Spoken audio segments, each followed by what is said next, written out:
Hello, friends. Welcome to Storytime, reading with Dr. Rivers. Today's story is The Frog Prince by Pippa Goodhart and Yannick Robert. You ready? The Frog Prince. Long ago and far away, there lived a princess. On her birthday, the queen said, "I promise to give you any toy you want." "I want a ball made of gold," said the princess. "There are no balls made of gold," said the queen. But a promise is a promise," said the princess. So the queen had a ball of gold made for the princess.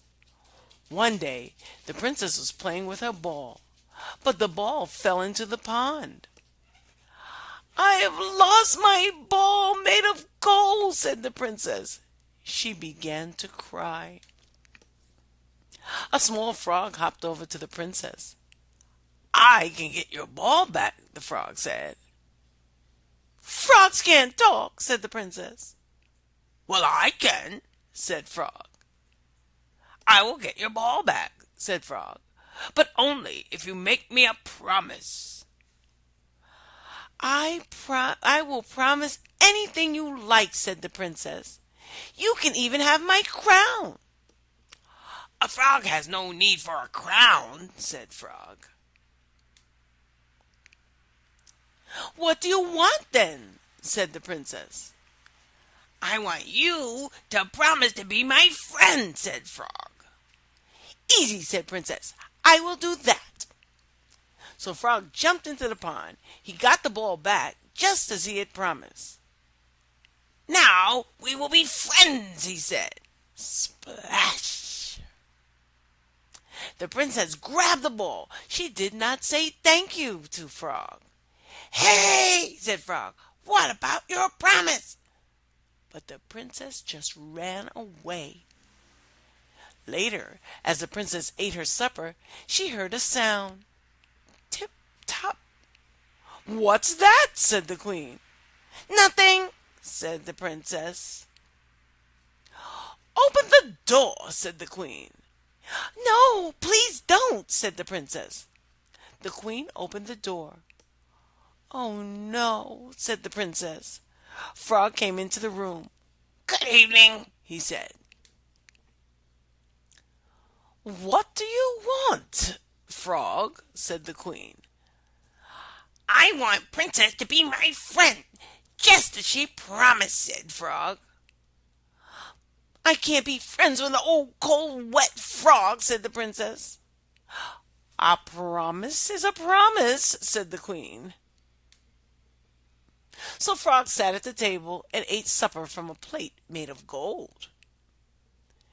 "Now will you go back to the pond?" said the princess. "A real friend would let me stay," said Frog. "A promise is a promise."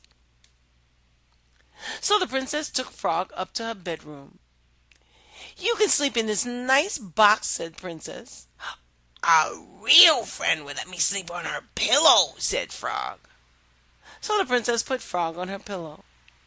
As he sat on the pillow, magic happened. Frog grew and grew. He changed into a boy. "Who are you?" said the princess. "I am a prince," said the boy. "A witch turned me into a frog. The only thing that could turn me back into a prince was somebody being a good friend to me." "But I was a bad friend," said the princess. "I didn't like you at first." "You were a good friend," said the prince. "You gave me food. You even let me sit on your pillow." The princess and the prince became real friends. They liked to play with the ball made of gold, but they never went near the pond. When they grew up, the prince and the princess got married. They promised to love each other forever. And they did love each other forever and ever. After all, a promise is a promise. So when you retell a story or summarize a story, it's like telling the most important parts over again. So first, for her birthday, the prince got a gold ball. She asked for a gold ball. She lost it in the pond, and the frog offered to get it for her. When she got the ball back, she just ran away. But the frog followed her home and had dinner with them. I'm sorry, but the frog followed her home, and the queen invited him in to have dinner. Later, the princess put the frog on her pillow, and he turned into a prince. And after they became friends, when they grew up, they got married. The end. Okay, now it's your turn. Tell somebody that's home with you, or somebody that helps you with your work, or a friend. Tell somebody the story over that you learned today or that you heard today. Then try reading it again. You can read it by yourself. You can read it with somebody. You can listen to somebody else read it, or you can press the play button and listen to the narrator read it on the website. Well, thanks for listening. I hope you come again. See you next time. Bye.